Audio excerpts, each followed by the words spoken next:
Welcome to Quit to Win, the show where we explore the moment people have to let go of destructive pattern, limiting identity, and the internal battle in order to rebuild their life with purpose and clarity. Purpose and clarity. Our today's guest is Leo Skim, our founder of Yoshan Capital, a private equity firm built to preserve great family business. A founder of our Pansori Creative, a board member and author of the Unfinished Letter, a weekly publication ratings for the thousands leaders who have everything and still feel something is missing. Aleos is a son of Korean immigrants who came to this country with nothing and built a real life. He grew up honoring their sacrifice the only way he knew and knew how, by achieving school, business, deals, money, and over $50 million in transaction. The full conventional playbook built into Moses' memory. And then from the outside, he has everything. And on the inside, he was slowly dying. What followed was not a retreat or a cost of a guru. It was 10 years of looking inward, including indigenous plant medicine, ancestral practice, when Western medicine failed him, to find the only leverage that actually matters. Clarity about who you are and why you exist. Leo, it's a pleasure and honor having you on the show. Yeah, thank you. Thank you for having me. Yeah, thank you so much, Leo. So your parents came to this country with nothing and built a real life.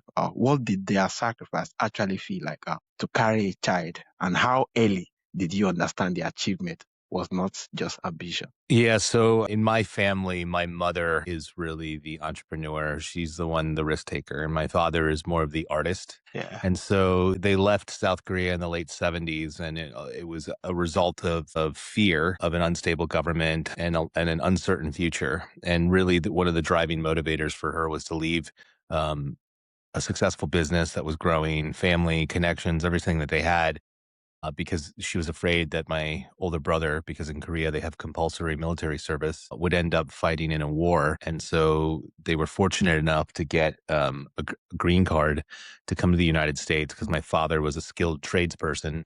And they brought him in, and that kind of started their entire journey. But, we live in a very strange time today in the United States because immigrants were once lauded and praised for what they do. And I believe there's too many Americans who feel entitled, and they feel like the American dream is their dream. And this entire country was built on immigrants like my parents who came. And if you don't understand what it's like, and listen, I was born here, so I'm very much I can be the ugly American, Yeah. but I understand because I saw, and they came with nothing. They had nothing. They found a community and they built something. And it was because of the power of entrepreneurship and the ability to be in a place like the United States where at the time when things were a level playing field, they could go build a business and they could create a life. And so it is not an easy thing to do, to leave your homeland and go somewhere where you don't have anything, start from scratch and claw your way and build your way towards something better and to leave a legacy. I think it's the one thing that unites all of us that are Americans is we want our children to have a better life than the ones that we had for ourselves. Yeah. Amazing. Yeah, the American dreams. Once entrepreneurship system involved and you're willing to. Yeah, amazing. So you built the conventional playbook into Moses' memory, school, business, deals, achievement. At what point did the achieving stop working? And what did that feel like when it first happened? Well, I don't think it is a particular moment. I think it is a combination of moments. And the truth is, we're told that you will be happy when, right? That is one of the modern day lies that are told. And it's why so many people are unhappy. You'll be happy when you have money. You'll be happy when you have the nice car. You'll be happy when you find the right woman, man, whoever your partner is, that'll make you happy. And the reality is that if you are not happy to begin with, you won't be happy with those things in your hands. And when it comes to the partner or the life person that you're going to spend your life with, you won't find the person that will bring you love and fulfillment because you won't have the capacity to give it to them. And so I was on the traditional path of going and doing and achieving and had everything, vacations, a woman that loved me, a place, all these things, a business that was successful and doing all these things. But inside I was just so unhappy because I wasn't fulfilled. I was doing what I was told. I like to call this the boomer trap. This generation of the baby boomers who grew up with this belief that like, get a job, be successful, have a family, and then you'll be happy. And what a lot of us who are in Gen X are starting to see as we hit middle age, that isn't necessarily the case. And if you do not go out and seek those things, you won't find them. And it doesn't mean that, people were as unhappy as I was, but that the happiness that we seek is within us. And we find it from our sense of purpose and the growth that we experience over time. And so when you get to a point where you think you have everything, and then you still feel off, you're always trying to find, especially when you don't want to like go Yeah. inside, like you don't want to look at what's inside going on. Everything else is the problem. My business is the problem. The person I'm with is the problem. My family is the problem. All the things. It's like, no, you're the problem. Because guess that's the one Yeah. like connecting piece, right? If your business sucks or your job sucks, you don't like it. The person you're with, you're not happy with them. You have bad relationship with your family. You have this, and all these things that you say are not making you happy. There's one thing that is the underlying connection. It's you. Yeah. And so that was very hard for me to achieve or to understand. And that didn't happen until we sold the business and you have money in the bank and now you have freedom of time. And then you're even more miserable because now you have no Yeah. daily purpose. Yeah. Right. Yeah. Yeah. So when you ask, like, when was the moment probably didn't really hit me until I was going downhill. Because when you're going, you're always pursuing the next thing. So for moments, you think you're happy, but yeah. This is really lovely, especially more like I think it just speaks volumes to how societies keep going now. It just seems to be as though happiness is a destination instead of seeing happiness as a journey. That's every point along the way we should it should be towards Yeah. happiness, no more like That was very hard. That was very hard for me to understand the idea yeah that you live in the journey. You don't live at the top of anything, right? You like if you ask any of those top athletes who win championships in their sports, there's like after the championship, there's a small period of time where things are great and then it gets weird because their whole life they thought if I win this thing, I'll be I'll happy. be And then happy. they realize I felt good, but I'm not happy still. And it's because we've got to love where we are. Yeah, we got to love where we are. So you described being slowly dying on the inside while having everything on the Yeah. outside. How long Yeah. did you maintain that performance of being fine before the gap became undeniable? And who, if anyone else, saw it before you admitted it? Yeah. That was going on probably my whole life, just feeling, up until my early 30s, just getting there, feeling like, oh, I need more. I need more. I need more. And then, when you think, like I said, everything's the problem, you start to take the things like you get to a certain age where you no longer are constrained by the ideas of what your family, parents, society tells you what you're going to do. And you start to take certain risks. Right. And I took a risk and said, these are all the things that are a problem. And so I started, sold the business, changed my friends, did all these things that I thought were the problem. And then when I did those things and I looked in the mirror, I realized that I'm still not happy. And honestly, I didn't really even understand how bad that was for probably another 3 or 4 years because I went into this negative loop because now you're like, I need to feel something or I need to do something. So you start leaning into self-destructive behaviors, which give you like a giant dopamine hit that's very brief, but then you consistently are now asking yourself the question, why can't I be happy? What's wrong with me? And you start asking yourself these questions. And, the questions that we ask ourselves ultimately determine our life, right? It shapes our destiny, right? And so if you ask yourself bad questions, you end up with bad results. Yeah. And so if you constantly ask yourself the question, what's wrong with me? Why am I Yeah. broken? Why can't I do this? Guess what? Your brain and your subconscious is going to tell you, well, you're stupid. You're this. Yeah. It's going You to give suck. you these answers, right? And so it took me it took me into a depression, and it took me into a place that was very dark for a long time. And honestly, I had become suicidal, and there was a moment where I was on the threshold and I realized I couldn't do that to the people that I loved. And then I had to turn it around. And so then that's where the road was. And it's like anything, when you start, it feels so impossible. And then when you start moving, you want it right now, Yeah. right? Because we're conditioned to be like, here's the pill, here's the fix, right? Here's the opium that's going to make you happy. Like but that's not how life is.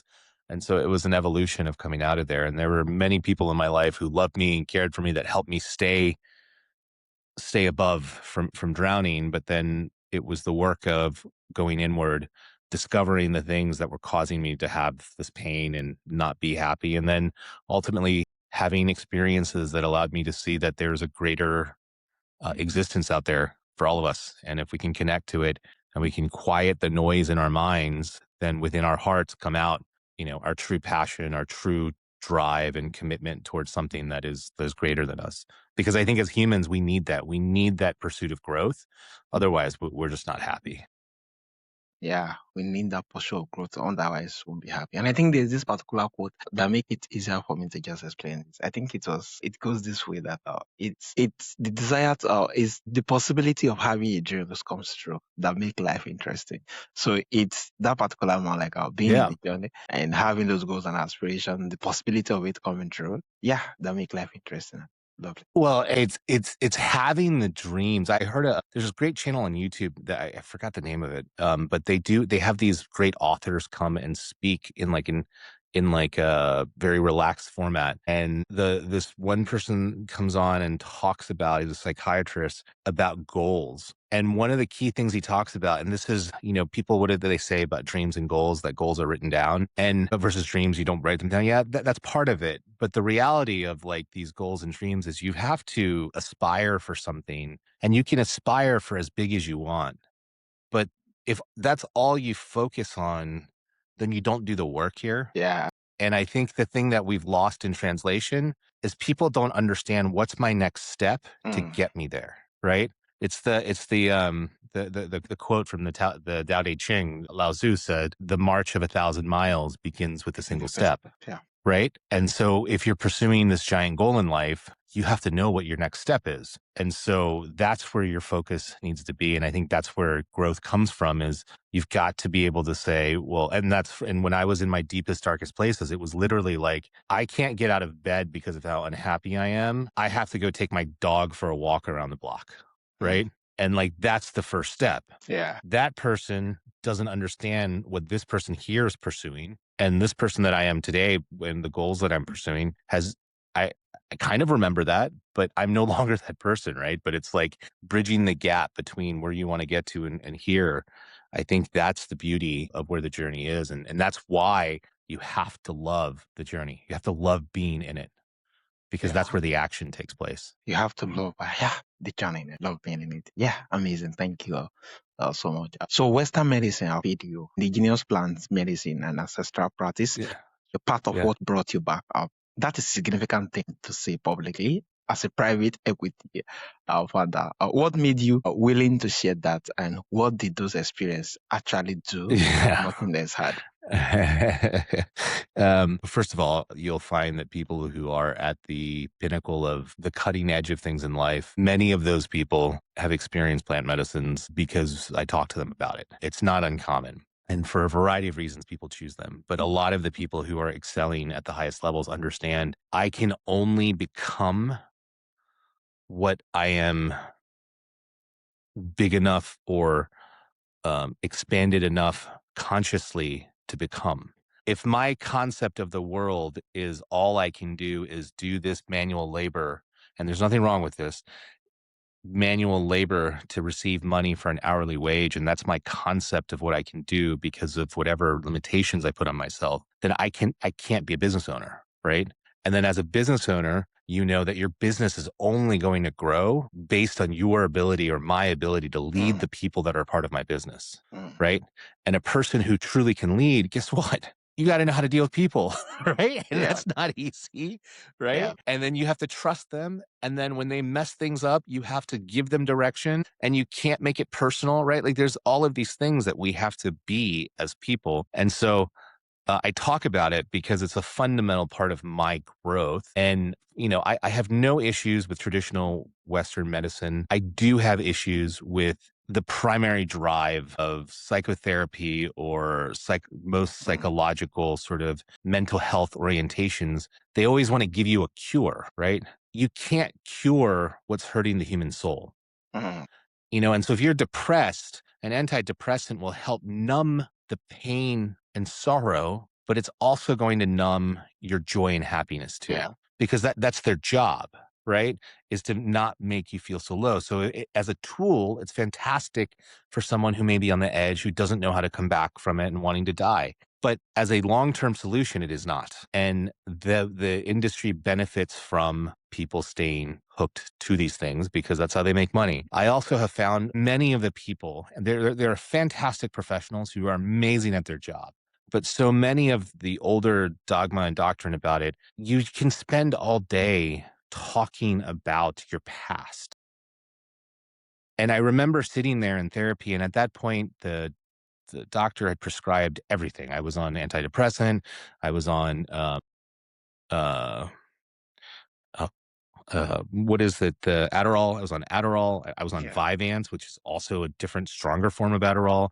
And then, of course, I'm like super hyper and I can't get to sleep. So then I'm on like a muscle relaxant and all. And just like I was constantly being fed pills, right? And at a certain point, in that process, I was just like, this isn't working either. I quit all of them because what I realized is what was really hurting was inside. And for me, I went to a path. I worked with some people who were very good at helping guide where I was going. I started doing breath work and then I got into the plant medicines. And the plant medicines, listen, I'm finding that like our ancestors of all ethnicities, they were far more wise than we give them Yeah. credit for. Yeah. So true. They may not have had AI, they may not have Yeah. had a computer, but what they understood was the body and the human spirit, right? And these plant medicines have existed for millennia. They are a tool that have been used across the world. And a lot of countries through the years have even gone so far because they thought they were dangerous to write them out of their own history. But they exist, and they exist in such a way that they're doing things for people that other medicine can't do because they help you with the actual thing, which is our spirit and soul, right? Like we are not anything other than the soul. Everything else is the body we travel in is just a part of being in the three-dimensional world, but that's there. And so I have no problems talking about it because it makes me a better person, makes me a better husband, a better father, a better person overall. And so I have no problems sharing that story. And I'm a huge advocate.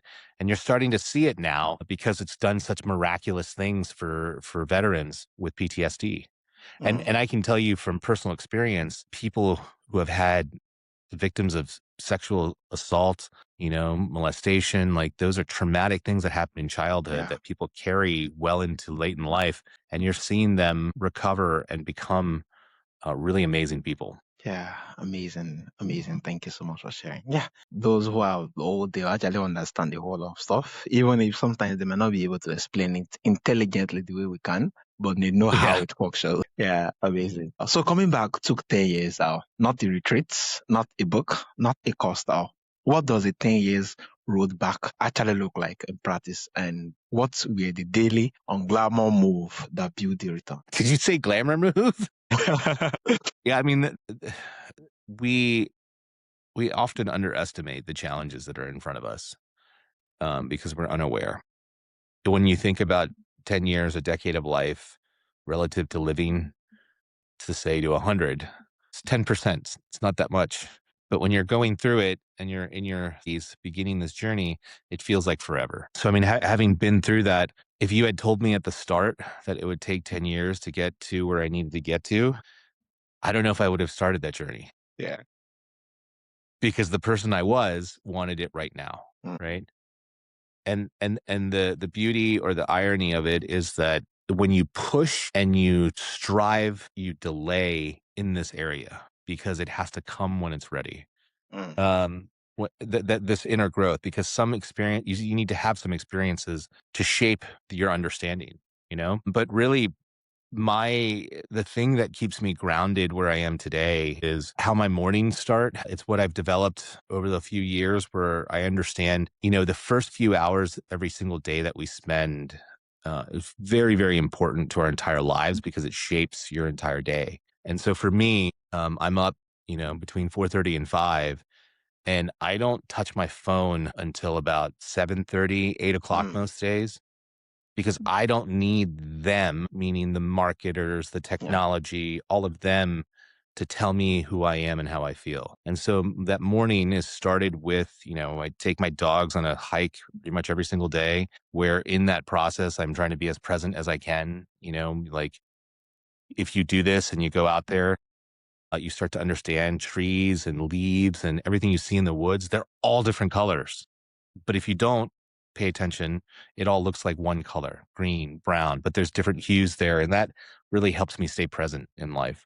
And then I do the typical other things of journaling, reading, and then preparing to go out there. But I spend quite a bit of time very much focused on me and who I am so that I can give and give love and be present in my life for everything else. Yeah, amazing. Amazing. Yeah, this is really amazing and a very lovely book. Looking at it, having to wake up that very early, rather than giving yourself to technology and increasing those pressures. Yeah, just stay away from it. You don't need anybody. Amazing. Amazing. So you say clarity about who you are and why you exist is the only leverage that matters. Why leverage? Why that word specifically? And what does clarity unlock that strategy? Money Yeah, and achievement could never. yeah. That's I'm glad you touched on those things. The only thing we have, let me take this back. There's so much hustle porn. That's what I call it, hustle porn, right? And it's like the videos on YouTube, the shorts on YouTube, the Instagram reels and Yeah. TikTok and everything about like, do this, you gotta grind, like all of that. Like it's like if you just do this, then you will be rich and successful, right? Yeah. And it's bull, it's BS. Hustle is a season, right? Yes, you have to hustle when you're building something, but you can't live in hustle, right? If you live in hustle, you're a hustler, right? By nature. And nobody wants to just be a hustler. Yeah. Hustle. Yeah. So you have to be clear about who you are so that where you're going is meaningful. Like the book that I read at least once a year, I actually have to start it now, is Viktor Frankl's Man's Search for Meaning. Mm, And in that book, there's a quote that's one of my favorite, and it's between stimulus and response, there is a space. mm, In that space is the power to choose. And so mm, then I always ask myself the question, what do I choose for myself today? And his entire theory is called logos theory. And the idea is that we are not actualized or we aren't happy until we find the meaning of our lives. mm, And so when I talk about clarity, clarity is about finding the meaning of your life. We all have it. I believe every one of us has an excellence or a greatness that exists within us. And it's our duty to quiet the noise of the world so that that voice can come out and we can pursue it. And so to answer the question about why the word leverage, well, this is why I brought up hustle porn. Hustle porn lives in motivation, mm. right? And guess what? Motivation is not fuel. Motivation is like nitrous oxide in a race car, right? It's a boost. That's all it is. It will not sustain you for the long term. It just won't. What you need is leverage. And leverage comes from understanding who you are and your purpose. Because once you have the purpose and you want the identity of who that person has to be to create that purpose, you now have the leverage, meaning the reason that you'll always do something, right? If you want to be someone who has lots of integrity, right? And that integrity is at the core of you wanting to be a leader. You want to be a leader out there who helps others, and you want everyone to know that you are a person of integrity. Well, the leverage that exists based on that identity and clarity of yourself and your purpose to lead with integrity is going to be you're always going to ask the question, if something feels wrong, you're going to ask yourself the question, is this the type of thing a person with integrity does? Right? Because if the answer is no, the answer is very simple, right? It's not guided one way or another by a temporary thing. You are being called and pulled towards another place. And the leverage that exists from that sense of purpose is far more powerful than anything else because, like the term says, leverage, right? Leverage is the thing that has the energy to pull and move things far beyond it because it's the point where things turn. And Yeah. that's what I'm talking about for individuals is you find the purpose and meaning of your life so that you can get directed in such a way that there's no question what the next step is.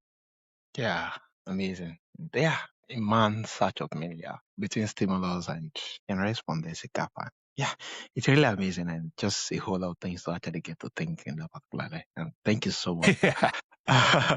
for sharing. So you name your film Yushang, Korean for Legacy. How much of what you are building now is a conversation with your parents, knowing what they sacrificed, while redefining what their sacrifice was actually. Yeah, it's a great question. I mean, it's the funny thing is I've always been more Americanized than I have been Korean most of my life, and I did marry a Korean woman. She's far more Korean than me, but then I found myself as I was going on this journey to build this that my own roots really started to matter. And so when we were coming up with the name of the company, and in Korean, Yusan actually it doesn't. It's how it's translated, but in Korean, when people talk of Yusan, they're really talking about inheritance. They're talking about what they leave behind, like actually leave behind. And so I was like, this is kind of a perfect name for what we're doing because we're about long term.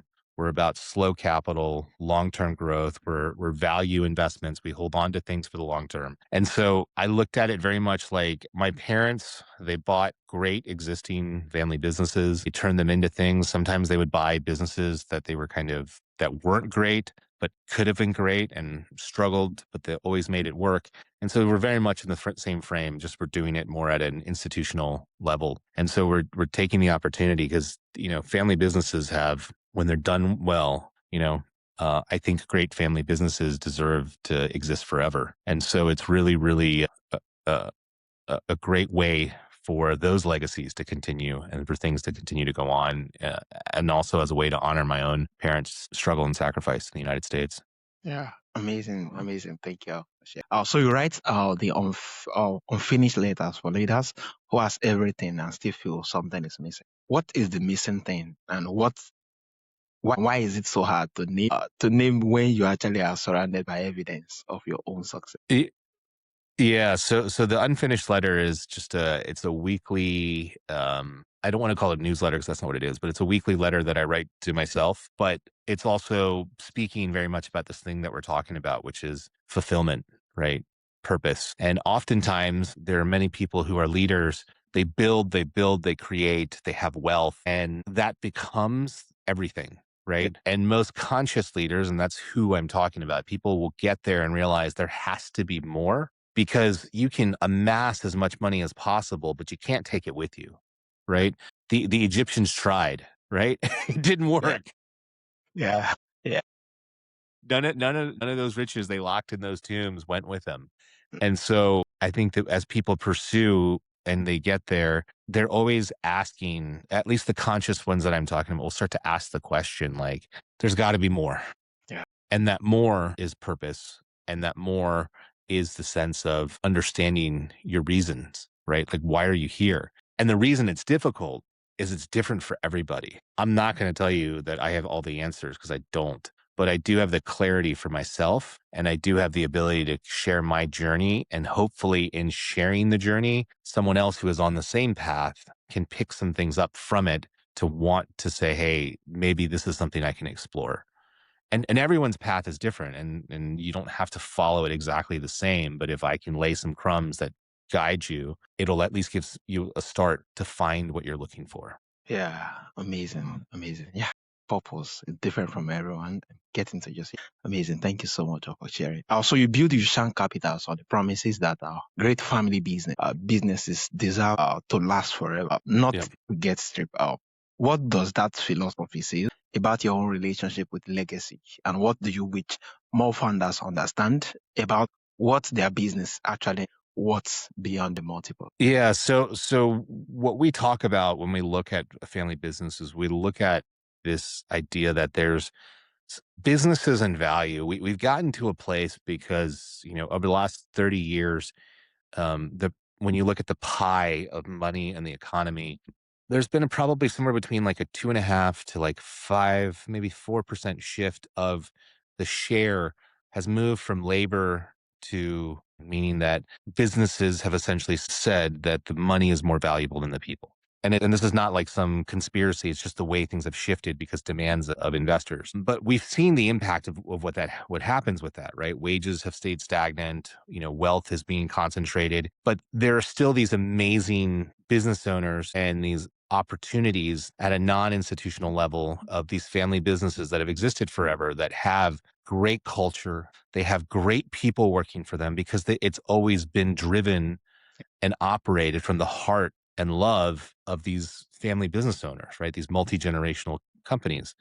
And so every business at some point will get to a point where that group of the family, they're just ready for a change. And it could also just be that maybe the children don't want it, but we want to take those businesses and allow them to continue to exist for the long term. Because to us, the guaranteed way to create the largest returns is in the long term, right? Is building the value of the business over the long term. And so when we look at it, yes, multiples absolutely play a role in it, but it's not the only thing that we look at. And we aren't playing a multiple game. And the reason so many great businesses over the last 20 years have been stripped is that private equity firms come along. They have typically 10-year fund periods, and they need to start delivering returns within a short period of time. Big chunk of their returns don't make any money, so they have to make money off a smaller handful. And what happens is they play a game of multiples where they'll come and buy your business if it's worth them. Let's say your business makes $1 million a year in profit, and they're willing to pay you, the owner, a 3x multiple. You get paid $3 million. Well, they go out and buy a bunch of businesses at that level, and then a larger private equity firm comes along and says, "Well, that business now, this larger scale, because it's more profitable. It's all these pieces. We're going to pay you a 6x multiple." So they do things for the short term, so they create more EBITDA, more profit, so that when they go sell, because ultimately they're not planning to hold on to it. And if you're, it's like the difference between choosing a woman or a partner you're going to marry or the person you're going to have fun with, right? Yeah. And the traditional way of doing private equity is you're having fun, right? It's short term. You create short-term returns, the numbers work, and then you hand it off to someone else's problem, right? Whereas when you commit into a marriage, that's our philosophy. We're in it for the long haul. And so, yes, do we make tough decisions? Sure. But at the same time, it's with the interest of the sustainability and the growth of the business in the long term. Yeah, amazing. Thank you so much, Doc, for sharing. So lastly, we say entrepreneurship is a spiritual practice. For someone who has only seen it as a financial or strategic one, now, what does that reframe open up, and what does it require them to quit believing first? I think the biggest thing is to believe that um, the best way to earn money is through extraction. Extraction is what we just talked about. Yeah. I think it's the part of the reason the American economy is not as healthy as it used to be is there's too many middlemen, right? Too many people in the middle. Like I'll give you an example. I bought some file cabinets recently, actually the one sitting right behind me as I was setting up my background here. And the manufacturer is out of business, but I bought it from a company who looks like they're this big furniture company online, right? Well, they're not. They're drop shippers. And so they have no connection to the manufacturer. In fact, they didn't even know that the manufacturer filed bankruptcy, right? And so I didn't know until after I placed the order. And I was like, I emailed them because 2 weeks had gone by when on their website it says it'll ship in 3 days. Well, I don't have, so I call them. I'm talking to somebody in the Philippines who doesn't know what's going on here in the United States. And I keep telling them they filed for bankruptcy. Am I going to get my order? Can I cancel it? I spent a ridiculous number of probably hours back and forth emailing, going through. A drop shipper is a marketer and is a middleman. That's all they are. Yeah. To me, that is extracting value because they're not producing or creating anything other than attention, right? If you want to be a part of a growing economy, you can't sit in the middle. You have to be the producer. You've got to build it and create it because that's where the value exists, right? The value exists in the long term there. And we've become too predicated or too fascinated with middlemen, right? We think Airbnb and Uber are these great companies. They're not. They're horrible. They're horrible operations that take pieces from the middle. Yes, they create opportunity in certain ways. However, they don't care about you, the guest, and they don't care about you, the host, because to them, they are extracting percentages and dollars in between the transaction. So when you have a problem with Airbnb or you have a problem with Uber, guess what? There's nobody to help you because they don't There's care, nobody. So true. right? Yeah. So that's philosophically one of the big things is getting people past that idea of making the easy dollar. Because when you create, it's hard because you have to serve. right? You have to provide the customer service Yeah. because it's your product and you have to back it. Yeah. Amazing. Thank you so much, Leos, and thank you, yeah, for sharing your heart with us today. Yeah, it's really amazing. So from our audience who would love to reach out, who would love to connect with you, and, yeah, who would love to follow your various platform, and yeah, read more of your letters. How can they reach out? Where is the best The platform? easiest way is just to come to my personal site, which is just loukim.com, LOUKIM.com. And there you can subscribe to the unfinished letter, or you can find my links to any of the social media, which I'm just now starting to post again. Yeah, thank you so much, Leo. Thank you for bringing this rare combination of depth, honesty, hard-won clarity to Quito. Yeah, you reminder that satisfied is not the same as alive, and that the most important work any leader we ever do is the work they do on the inside. Is one this Yeah. audience really need to hear today. If today's conversation touched something in you, share this episode with a leader in your life who has everything and still feels something missing. They have been waiting for someone to name it. Remember, who you become is the reward, not what you accumulate, not what you achieve, who you become. Yeah, once again, a pleasure and honor have you on the show. Thank you very much for having me.